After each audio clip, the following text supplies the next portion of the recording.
Hello students, welcome back to Bosco Campus Vision. In the previous sessions we were discussing about futures. So now we are moving on to another most important type of derivative, that is options. So in this session we will look into the meaning, definition and the features of options. So option is a type of derivative contract which gives the buyer or holder of the contract the right but not the obligation to buy or sell the underlying asset at a predetermined price within or at the end of a specified time period. So futures പോലെ തന്നെ recognised stock എക്സ്ചേഞ്ചിൽ trade ചെയ്യപ്പെടുന്ന ഒരു derivative ആണ് options എന്ന് പറയുന്നത്. എന്നാൽ ഫ്യൂച്ചേഴ്സിനെക്കാട്ടി കൂടുതൽ അഡ്വാൻസ്ഡ് ഫീച്ചേഴ്സും കൂടുതൽ ട്രേഡേഴ്സ് ഓപ്റ്റ് ചെയ്യുന്ന ഒരു ഡെറിവേറ്റീവ് ആണ് ഓപ്ഷൻസ് എന്ന് പറയുന്നത്. സോ മീനിങ്ങിൽ പറയുന്ന പോലെ തന്നെ it is a type of derivative contract which gives the buyer or holder of the contract the right to buy or sell the underlying asset. So ഇവിടെ option വാങ്ങുന്ന അല്ലെങ്കിൽ ഹോൾഡ് ചെയ്യുന്ന ആൾക്ക് ഒരു റൈറ്റ് ആണ് ഈ ഒരു ഡെറിവേറ്റീവ് കോൺട്രാക്റ്റിലൂടെ ലഭിക്കുന്നത്. നേരത്തെ ഫ്യൂച്ചേഴ്സിൽ എന്ന് പറയുമ്പോൾ രണ്ട് പാർട്ടീസിലും കോൺട്രാക്റ്റിൽ ഏർപ്പെടുന്ന രണ്ട് പാർട്ടീസും ആ ഒരു കോൺട്രാക്റ്റിന് ഒബ്ലൈജ്ഡ് ആയിരുന്നു. അതായത് ഒരു കോൺട്രാക്റ്റിൽ ഏർപ്പെട്ട് കഴിഞ്ഞാൽ രണ്ട് പാർട്ടിക്കും അതിൽ നിന്നും പിന്മാറാൻ സാധിക്കില്ല. ബയർ ആണെങ്കിലും സെല്ലർ ആണെങ്കിലും അതിൽ ഒബ്ലൈജ്ഡ് ആണ്, അവരത് ഫുൾഫില്ല് ചെയ്തേ സാധിക്കുകയുള്ളൂ. എന്നാൽ ഓപ്ഷൻസ് എന്ന് പറയുമ്പോൾ ആ ഓപ്ഷൻ വാങ്ങിക്കുന്ന ഓപ്ഷൻ ഹോൾഡർ അല്ലെങ്കിൽ ബയറിന് അവിടെ ഒരു റൈറ്റ് ആണ് ലഭിക്കുന്നത്. അയാൾക്ക് ഫ്യൂച്ചറിൽ അതിൽ ഒബ്ലൈജ്ഡ് അല്ല, അയാൾക്ക് വേണമെങ്കിൽ അത് എക്സസൈസ് ചെയ്താൽ മതി. He can buy or sell the underlying asset at a predetermined price within or at the end of a specified time period. So ബാക്കിയെല്ലാം മറ്റ് കോൺട്രാക്റ്റുകളെ പോലെ തന്നെ ആണ്. അയാൾ ഒരു കോൺട്രാക്റ്റിൽ ഏർപ്പെടുന്നു, ഫ്യൂച്ചറിൽ ഇന്ന ഡേറ്റിൽ ഒരു പ്രീ ഡിറ്റർമൈൻഡ് പ്രൈസിന് ആ അസറ്റ് വാങ്ങിക്കോളാം അല്ലെങ്കിൽ വിറ്റുകൊള്ളാം എന്നുള്ളൊരു കോൺട്രാക്റ്റിൽ ഏർപ്പെടുകയാണ്. പക്ഷേ അത് എക്സസൈസ് ചെയ്യണോ വേണ്ടയോ എന്നുള്ളത് അദ്ദേഹത്തിൻ്റെ തീരുമാനമാണ്. ആ ഫിക്സ് ചെയ്തിരിക്കുന്ന ഡേറ്റിൽ അത് വിൽക്കണം വാങ്ങണം എന്നുള്ളൊരു കമ്പൽഷൻ ഇല്ല, അദ്ദേഹത്തിൻ്റെ തീരുമാനങ്ങൾ അനുസരിച്ച് അത് മാറ്റാവുന്നതാണ്. And the price or determined is called strike price or exercise price. And the buyer or holder of the option purchases the right from the seller for a consideration called premium. So ഫ്യൂച്ചറിൽ ആ asset വാങ്ങിക്കാനായിട്ട് ഇപ്പോൾ fix ചെയ്യുന്ന പ്രൈസിനെയാണ് നമ്മൾ strike price അല്ലെങ്കിൽ exercise price എന്ന് പറയുന്നത്. അതുപോലെ നമ്മൾ പറഞ്ഞു ഈ ബയർ അല്ലെങ്കിൽ ഹോൾഡറിന് ഒരു റൈറ്റ് ആണുള്ളത്, അതായത് ഫ്യൂച്ചറിൽ വാങ്ങണോ വിൽക്കണോ എന്നുള്ള ഒരു റൈറ്റ് ആണ് ബയറിന് ഉള്ളത്. സോ ഈ റൈറ്റ് അക്വയർ ചെയ്യാൻ വേണ്ടിയിട്ട് സെല്ലറിൻ്റെ കയ്യിൽ നിന്ന് ഒരു ഓപ്ഷൻ പ്രീമിയം പേ ചെയ്തുകൊണ്ടാണ് ഈ റൈറ്റ് അക്വയർ ചെയ്യുന്നത്. സോ ഫ്യൂച്ചറിൽ ബൈ ചെയ്യാൻ അല്ലെങ്കിൽ സെല്ല് ചെയ്യാനുള്ള റൈറ്റ് അക്വയർ ചെയ്യുന്നതിന് വേണ്ടി സെല്ലറിന് ബയർ കൊടുക്കുന്ന ആ ഒരു കൺസിഡറേഷനെയാണ് നമ്മൾ ഓപ്ഷൻ പ്രീമിയം എന്ന് പറയുന്നത്. സോ ഈ കൺസെപ്റ്റ് നിങ്ങൾക്കൊന്ന് ക്ലിയർ ആകാൻ വേണ്ടിയിട്ട് നമുക്കൊരു എക്സാമ്പിൾ പറയാം. സോ എ ആൻഡ് ബി ഇവർ രണ്ടുപേരുമാണ് കോൺട്രാക്റ്റിൽ ഏർപ്പെടുന്നത്. ഇവിടെ ബി എന്ന് പറയുന്നതാണ് സെല്ലർ, എ എന്ന് പറയുന്നതാണ് ബയർ. സോ ബിക്ക് സെല്ല് ചെയ്യാനുള്ളത് ഒരു പീസ് ഓഫ് ലാൻഡ് ആണ്. ആ ലാൻഡിൻ്റെ വില എന്ന് പറയുന്നത് 2 lakh rupees ആണെന്ന് വിചാരിക്കുക. സോ എയ്ക്ക് ആ ലാൻഡ് വാങ്ങിക്കാനായിട്ട് താല്പര്യമുണ്ട്. സോ എ അത് വാങ്ങിക്കുന്നത് എന്താണെന്ന് വെച്ച് കഴിഞ്ഞാൽ ഫ്യൂച്ചറിൽ അവിടെ ഒരു ഹോസ്പിറ്റൽ അല്ലെങ്കിൽ ഒരു സ്കൂളൊക്കെ വരാനുള്ള ചാൻസ് ഉണ്ട്. സോ അവിടെ ലാൻഡിൻ്റെ പ്രൈസ് ഇൻക്രീസ് ചെയ്യാനുള്ള സാധ്യതയുണ്ട്. സോ ഫ്യൂച്ചറിൽ അങ്ങനെ ലാൻഡിന് പ്രൈസ് ഇൻക്രീസ് ചെയ്യും എന്നുള്ളൊരു എക്സ്പെക്റ്റേഷനിലാണ് എ ആ സ്ഥലം വാങ്ങിക്കാൻ തീരുമാനിക്കുന്നത്. സോ എയും ബിയും തമ്മിൽ ഒരു കോൺട്രാക്റ്റിൽ ഏർപ്പെടും. സോ ഒരു മാസത്തിനുള്ളിൽ ഈ ഒരു സ്ഥലം വാങ്ങിച്ചു കൊള്ളാം, 2 ലക്ഷം രൂപയ്ക്ക് വാങ്ങിച്ചു കൊള്ളാം എന്നുള്ളൊരു എഗ്രിമെൻറ്റിൽ ഏർപ്പെടും. സോ ആ സമയത്ത് എ ബിക്ക് ഒരു അഡ്വാൻസ് എന്നുള്ള രീതിയിൽ ഒരു എമൗണ്ട് കൊടുക്കും. ചിലപ്പോൾ 5,000 ആവാം, 10,000 ആവാം. സോ അത് വേറെ ആർക്കും കൊടുക്കാതിരിക്കാൻ വേണ്ടിയിട്ട് ആ ഒരു മാസത്തെ കാലയളവിന് വേണ്ടിയിട്ട് എ ബിക്ക് കൊടുക്കുന്ന ഒരു പ്രീമിയമാണ് ഈ 5,000 10,000 എന്ന് പറയുന്നത്. സോ ഒരു മാസം കഴിയുമ്പോൾ എക്ക് വേണമെങ്കിൽ ആ പ്രോപ്പർട്ടി വാങ്ങാം വാങ്ങാതിരിക്കാം, അത് എയുടെ താല്പര്യമാണ്. പക്ഷേ ബി അവിടെ ഒബ്ലൈജ്ഡ് ആണ്. എ അവിടെ വാങ്ങണമെന്ന് പറഞ്ഞ് വന്നു കഴിഞ്ഞാൽ ബിക്ക് അത് കൊടുത്തേ സാധിക്കുകയുള്ളൂ. ഒരു മാസത്തിനകം വന്നു കഴിഞ്ഞ് കഴിഞ്ഞാൽ അതിന് കൊടുത്തേ സാധിക്കുകയുള്ളൂ. സോ ഇവിടുത്തെ സ്ട്രൈക്ക് പ്രൈസ് അല്ലെങ്കിൽ എക്സസൈസ് പ്രൈസ് എന്ന് പറയുന്നത് 2 ലക്ഷം രൂപയാണ്. അതുപോലെ തന്നെ പ്രീമിയം കൊടുത്തേക്കുന്നത് 10,000 രൂപയാണ്. ടൈം പീരീഡ് എന്ന് പറയുന്നത് 1 മന്തുമാണ്. സോ ഒരു മാസം കഴിഞ്ഞു, വേറെ പുതിയ അപ്ഡേറ്റഡ് ന്യൂസ് ഒന്നും വന്നില്ല. അതായത് ഹോസ്പിറ്റലിലോ സ്കൂളോ വരാനുള്ള ചാൻസസിൻ്റെ ഒരു ന്യൂസും പുതിയതായിട്ട് വന്നില്ല. സോ അതുകൊണ്ട് തന്നെ എയ്ക്ക് ആ പ്രോപ്പർട്ടി വാങ്ങാനുള്ള താല്പര്യം കുറഞ്ഞു. സോ ഇനി സ്കൂളോ ഹോസ്പിറ്റലോ ഒന്നും വന്നില്ലെങ്കിൽ ഇനിയും ആ ഒരു സ്ഥലത്തിൻ്റെ വാല്യൂ ഡിക്രീസ് ചെയ്യുകയുള്ളൂ. സോ അതുകൊണ്ട് എയ്ക്ക് അതിനോടുള്ളൊരു താല്പര്യം കുറഞ്ഞു. സോ അങ്ങനെ വാങ്ങണ്ട എന്നൊരു ഡിസിഷൻ എടുക്കുമ്പോൾ എയ്ക്ക് ഇവിടെ നഷ്ടമാകുന്നത് ആ പ്രീമിയമായി അല്ലെങ്കിൽ അഡ്വാൻസ് ആയി കൊടുത്ത ആ 10,000 രൂപ മാത്രമാണ്.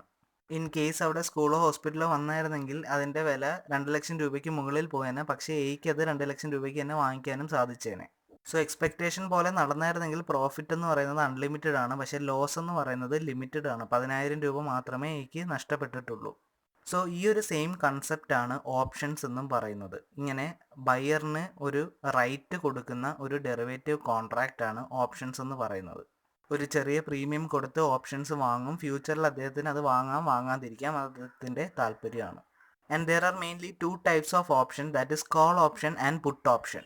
Call option indicates a bullish trend and a put option indicates bearish trend. So സ്റ്റോക്കിൻ്റെ പ്രൈസ് ഇൻക്രീസ് ചെയ്യും അല്ലെങ്കിൽ മാർക്കറ്റ് കയറി പോകും എന്നുള്ളൊരു വിശ്വാസത്തിൽ വാങ്ങുന്ന ഓപ്ഷൻസ് ആണ് കോൾ ഓപ്ഷൻസ് എന്ന് പറയുന്നത്. എന്നാൽ സ്റ്റോക്കിൻ്റെ ഓപ്ഷൻ ഡിക്രീസ് ചെയ്യും അല്ലെങ്കിൽ മാർക്കറ്റ് താഴേക്ക് ഇറങ്ങും എന്നുള്ളൊരു വിശ്വാസത്തിൽ വാങ്ങുന്നതാണ് പുട്ട് ഓപ്ഷൻസ് എന്ന് പറയുന്നത്. സോ ഫ്യൂച്ചറിൽ പ്രൈസ് ഇൻക്രീസ് ചെയ്യും എന്നുള്ളൊരു എക്സ്പെക്റ്റേഷനിൽ നമ്മൾ വാങ്ങുന്ന ഓപ്ഷൻസ് ആണ് കോൾ ഓപ്ഷൻസ് എന്ന് പറയുന്നത്. എന്നാൽ പ്രൈസ് ഡിക്രീസ് ആകും എന്നുള്ളൊരു എക്സ്പെക്റ്റേഷനിൽ വാങ്ങുന്ന ഓപ്ഷൻസ് ആണ് പുട്ട് ഓപ്ഷൻസ് എന്ന് പറയുന്നത്. കോൾ ഓപ്ഷൻസിന് കോൾ ബയറും ഉണ്ട്, കോൾ സെല്ലറും ഉണ്ട്. പുട്ട് ഓപ്ഷൻസിന് പുട്ട് ബയറും ഉണ്ട്, പുട്ട് സെല്ലറും ഉണ്ട്. സോ ഓപ്ഷൻസ് മെയിനായിട്ടും ട്രേഡ് ചെയ്യുന്നത് സ്റ്റോക്സിലും ഇൻഡെക്സസിലുമാണ്. ഇന്ത്യയിലെ 2 ഇൻഡെക്സസ് എന്ന് പറയുന്നത് നിഫ്റ്റിയും സെൻസെക്സുമാണ്. സ്റ്റോക്സ് എന്ന് പറയുമ്പോൾ ഓരോ കമ്പനിയുടെ specific Stokes.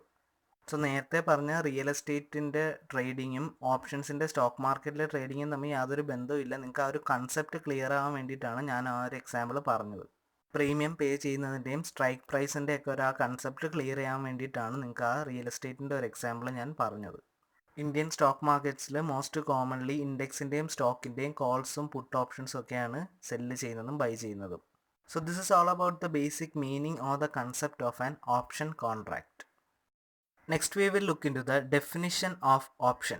According to the Securities Contract Regulation Act, option in securities is a contract for the purchase or sale of a right to buy or sell or a right to buy and sell securities in future and includes a teji, a mandi, a teji mandi, a gully, a put, a call or a put and call in securities.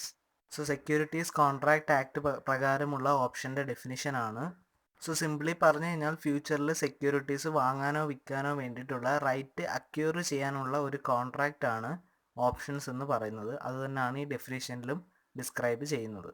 So ഒരു ചെറിയ premium പേ ചെയ്തുകൊണ്ട് call ഓപ്ഷൻസും puttu ഓപ്ഷൻസും വാങ്ങിക്കുന്നത് വഴിയാണ് നമ്മൾ ആ right acquire ചെയ്യുന്നത്. Next we will look into the features of options. First one is strike price or exercise price. It is the price at which the option holder can buy or sell the underlying asset. It is the predetermined price. So ആ കോൺട്രാക്റ്റിൽ ഏർപ്പെടുന്ന സമയത്ത് ബയറും സെല്ലറും തമ്മിൽ fix ചെയ്യുന്ന ആ പ്രൈസിനെയാണ് നമ്മൾ strike price അല്ലെങ്കിൽ exercise price എന്ന് പറയുന്നത്. സോ മറ്റ് ഡെറിവേറ്റീവ് കോൺട്രാക്ട്സിലെ പോലെ തന്നെ ഓപ്ഷൻസിലും സ്ട്രൈക്ക് പ്രൈസിന് സെയിം മീനിങ് തന്നെയാണ്. ഒരു എക്സാമ്പിൾ പറയുകയാണെങ്കിൽ ഇപ്പോൾ ഒരു സ്റ്റോക്കിൻ്റെ പ്രൈസ് എന്ന് പറയുന്നത് 200 റുപ്പീസ് ആയിരിക്കും. സോ ഫ്യൂച്ചറിൽ ആ പ്രൈസ് ഇൻക്രീസ് ആവാം ഡിക്രീസ് ആവാം. സോ 210 റുപ്പീസിന് ആ സ്റ്റോക്ക് വാങ്ങിച്ചോളാം എന്നുള്ളൊരു എഗ്രിമെൻറ്റിലായിരിക്കും ചിലപ്പോൾ രണ്ടുപേരും ഒരു കോൺട്രാക്റ്റിൽ ഏർപ്പെടുന്നത്. സോ ഒരു മാസമാണ് ടൈം പീരീഡ് എങ്കിൽ ഈ ഒരു മാസം കഴിയുമ്പോൾ സ്റ്റോക്കിൻ്റെ വാല്യൂ എത്ര ഇൻക്രീസ് ചെയ്താലും ഡിക്രീസ് ചെയ്താലും ഇവർ തമ്മിൽ എക്സ്ചേഞ്ച് നടത്തുന്നത് ഈ ഫിക്സ് ചെയ്ത 210 റുപ്പീസിനായിരിക്കും. സോ ഇതിനെയാണ് നമ്മൾ സ്ട്രൈക്ക് പ്രൈസ് അല്ലെങ്കിൽ എക്സസൈസ് പ്രൈസ് എന്ന് പറയുന്നത്. Next is strike date. It is the future date on which the buyer of the option can exercise is right. This date is decided on the date of option contract mutually. In case of exchange traded options this date is regulated by the exchange. So ആ fix ചെയ്തിരിക്കുന്ന പ്രൈസിൽ transaction നടത്തിക്കോളാമെന്നും പറഞ്ഞ് എഗ്രിമെൻറ്റിൽ നമ്മൾ fix ചെയ്യുന്ന ആ particular future ഡേറ്റിനെയാണ് നമ്മൾ strike date എന്ന് പറയുന്നത്. അതിപ്പോൾ വീക്ക്ലി ഓപ്ഷൻസ് ആവാം, മന്ത്ലി ഓപ്ഷൻസ് ആവാം. ഫ്യൂച്ചേഴ്സ് പോലെ തന്നെ 3 മാസത്തേക്കാണ് ഓപ്ഷൻസ് അവൈലബിൾ ആകുന്നത്. ഫ്യൂച്ചേഴ്സ് പോലെ തന്നെ എല്ലാ മാസത്തിലെ ലാസ്റ്റ് തേഴ്സ്ഡേയിലാണ് ഓപ്ഷൻസും എക്സ്പയർ ആവുന്നത്. സോ ഇതെല്ലാം കണക്കിലെടുത്തുകൊണ്ട് രണ്ട് പാർട്ടീസും മ്യൂച്വലി ഫിക്സ് ചെയ്യുന്ന ഡേറ്റിനെയാണ് സ്ട്രൈക്ക് ഡേറ്റ് എന്ന് പറയുന്നത്. Next is option premium. It is the price paid by the buyer for the right to exercise the option. The premium payable by the option holder to the option writer is a one-time non-refundable amount for availing the right. In case the right is not exercised later, then the premium is not refunded by the option writer. So ഇവിടെ option വാങ്ങുന്ന ആളെ option holder എന്നും options cell ചെയ്യുന്ന ആളെ option writer എന്നാണ് പറയുന്നത്. So ഈ വാങ്ങിച്ച ഓപ്ഷൻ എക്സസൈസ് ചെയ്യാൻ വേണ്ടിയിട്ടുള്ള റൈറ്റ് അക്യൂർ ചെയ്യാൻ ബയർ സെല്ലറിന് കൊടുക്കുന്ന ഒരു പ്രീമിയം ആണ് ഓപ്ഷൻ പ്രീമിയം എന്ന് പറയുന്നത്. സോ നമ്മൾ നേരത്തെ പറഞ്ഞു പ്രൈസ് ഇൻക്രീസ് ചെയ്യുമെന്നുള്ള ഒരു എക്സ്പെക്റ്റേഷനിൽ വാങ്ങുന്ന ഓപ്ഷൻസ് ആണ് കോൾ ഓപ്ഷൻസ് എന്ന് പറയുന്നത്. പ്രൈസ് ഡിക്രീസ് ആവും എന്നുള്ള ഒരു എക്സ്പെക്റ്റേഷനിൽ വാങ്ങുന്നതാണ് പുട്ട് ഓപ്ഷൻസ് എന്ന് പറയുന്നത്. സോ ഒരു എക്സാമ്പിൾ നോക്കാം. ഇവിടെ ഒരു സ്റ്റോക്കിൻ്റെ പ്രൈസ് എന്ന് പറയുന്നത് 100 റുപ്പീസ് ആണെന്ന് വിചാരിക്കുക. സോ പ്രൈസ് ഇനിയും ഇൻക്രീസ് ആകും എന്നുള്ളൊരു എക്സ്പെക്റ്റേഷനിൽ നമ്മളൊരു കോൾ ഓപ്ഷൻ വാങ്ങുകയാണ്. സോ പല എമൗണ്ടിലുള്ള കോൾ ഓപ്ഷൻസ് അവൈലബിൾ ആണ്. 105-നുള്ളതുണ്ട്, 110-നുള്ളതുണ്ട്, 120-യുടെ ഉള്ളതുണ്ട്. സോ ഇങ്ങനെ ഡിഫറെൻറ്റ് കോൾ ഓപ്ഷൻസ് അവൈലബിൾ ആണ്. സോ ഇങ്ങനെ ഓരോ ഓപ്ഷൻസ് വാങ്ങാൻ വേണ്ടിയിട്ട് നമ്മൾ സെല്ലറിന് കൊടുക്കുന്ന ആ ഒരു എമൗണ്ട് ഉണ്ട്, അതിനെയാണ് നമ്മൾ ഈ ഓപ്ഷൻ പ്രീമിയം എന്ന് പറയുന്നത്. ചിലപ്പോൾ ഈ 105-ൻ്റെ കോൾ ഓപ്ഷൻ വാങ്ങാൻ നമ്മൾ കൊടുക്കേണ്ട പ്രീമിയം എമൗണ്ട് എന്ന് പറയുന്നത് 8 റുപ്പീസ് ആയിരിക്കാം, അല്ലെങ്കിൽ 5 റുപ്പീസ് ആയിരിക്കാം. That depends. അങ്ങനെ ഓരോ കോൾ ഓപ്ഷൻസിനും ഓരോ പ്രീമിയം റേറ്റ് ആണ്. പിന്നെ ഒരു കാര്യം ശ്രദ്ധിക്കേണ്ടത് എന്താണെന്ന് വെച്ച് കഴിഞ്ഞാൽ ഇവിടെയും ഫ്യൂച്ചേഴ്സ് പോലെ തന്നെ നമ്മൾ ലോട്ട് സൈസിലാണ് ഓപ്ഷൻസ് വാങ്ങിക്കുന്നത്. 1-2 സ്റ്റോക്സ് ആയിട്ടല്ല, ലോട്ട് സൈസിനാണ് ഓപ്ഷൻസ് നമ്മൾ പർച്ചേസ് ചെയ്യുന്നത്. ഒരു ലോട്ട് എന്ന് പറയുന്നത് 1000-ഓ 1500-ഓ ആയിരിക്കാം. സോ ഇപ്പോൾ 105 റുപ്പീസിൻ്റെ കോൾ ഓപ്ഷൻ്റെ പ്രീമിയം എന്ന് പറയുന്നത് 5 റുപ്പീസ് ആണെങ്കിൽ അതിൻ്റെ ടോട്ടൽ എമൗണ്ട് എന്ന് പറയുന്നത് അതിൻ്റെ ലോട്ട് സൈസുമായിട്ട് ഇൻറ്റു ചെയ്യണം. 5 × 1000, that is equal to 5000 rupees ആണ് അതിൻ്റെ ടോട്ടൽ പ്രീമിയം എമൗണ്ട് എന്ന് പറയുന്നത്. സോ ഇങ്ങനെ ഓരോ ഓപ്ഷൻസ് വാങ്ങിക്കാൻ വേണ്ടിയിട്ട് നമ്മൾ കൊടുക്കുന്ന പ്രീമിയം എമൗണ്ടിനെയാണ് നമ്മൾ ഓപ്ഷൻ പ്രീമിയം എന്ന് പറയുന്നത്. Next feature is expiration of the options. When the buyer of the option does not exercise his right to buy or sell the underlying asset, the option transaction expires such that it remains unexercised. So futures പോലെ തന്നെ 3 മാസത്തേക്കുള്ള options ആണ് നമുക്ക് available ആകുന്നത്. Near month, next month, far month. എല്ലാ മാസത്തിലെയും last Thursday ആണ് ഇതിൻ്റെ എക്സ്പയറി ഡേറ്റ് എന്ന് പറയുന്നത്. സോ അതിനു മുമ്പ് ബയർ ആ ഒരു ഓപ്ഷൻ എക്സസൈസ് ചെയ്തില്ലെങ്കിൽ അത് ഓട്ടോമാറ്റിക്കലി എക്സ്പയറായി ലാപ്സായി പോകും. Next is margin deposit. In all option contracts, the seller of the option might default when it is exercised by the buyer. Hence, to protect against the losses on account of default, the seller of the option is required to deposit an initial margin which is marked to marketed on daily basis. The margin deposit is according to the rules of the exchange. So ഫ്യൂച്ചേഴ്സിലെ trading പോലെ ഇവിടെ ഓപ്ഷൻസിന് ഒരു margin deposit ഉണ്ട്. നമ്മൾ നേരത്തെ കഴിഞ്ഞ സെഷനിൽ അത് പറഞ്ഞിരുന്നു. കൗണ്ടർ പാർട്ടീസ് തമ്മിൽ ഡിഫോൾട്ട് വരുത്താതിരിക്കാൻ വേണ്ടിയിട്ടാണ് നമ്മളിങ്ങനെ ഒരു മാർജിൻ്റെ കൺസെപ്റ്റ് കൊണ്ടുവന്നത്. സോ ഇവിടെ ബയർ എപ്പോഴും അദ്ദേഹത്തിന് പ്രോഫിറ്റ് ഉണ്ടാകുമ്പോഴാണ് അദ്ദേഹം ആ ഒരു ഓപ്ഷൻ എക്സസൈസ് ചെയ്യുന്നത്, അല്ലെങ്കിൽ അദ്ദേഹം അത് എക്സസൈസ് ചെയ്യില്ല. സോ അങ്ങനെ പ്രോഫിറ്റിന് വേണ്ടിയിട്ട് ബയർ ആ ഓപ്ഷൻ എക്സസൈസ് ചെയ്യുമ്പോൾ ഓട്ടോമാറ്റിക്കലി അവിടെ നഷ്ടം സംഭവിക്കുന്നത് സെല്ലറിനാണ്. അപ്പോൾ അദ്ദേഹം ആ ഒരു ഡിഫോൾട്ട് വരുത്താനുള്ള സാധ്യതയുണ്ട്. സോ അങ്ങനെ ഒരു റിസ്ക് വരാതിരിക്കാൻ വേണ്ടിയിട്ടാണ് ഇങ്ങനെ ഒരു മാർജിൻ ഡെപ്പോസിറ്റ് കൺസെപ്റ്റ് ഓപ്ഷൻസിൽ വെക്കുന്നത്. മാർജിൻ്റെ എമൗണ്ടും പെർസെൻറ്റേജും ഒക്കെ എക്സ്ചേഞ്ചിൻ്റെ റൂൾസും റെഗുലേഷൻസും അനുസരിച്ചാണ് ഫിക്സ് ചെയ്യുന്നത്. Next is settlement. Settlement is only made when the option holder exercises option. If the option is not exercised till maturity, then the agreement automatically lapses and no settlement is required.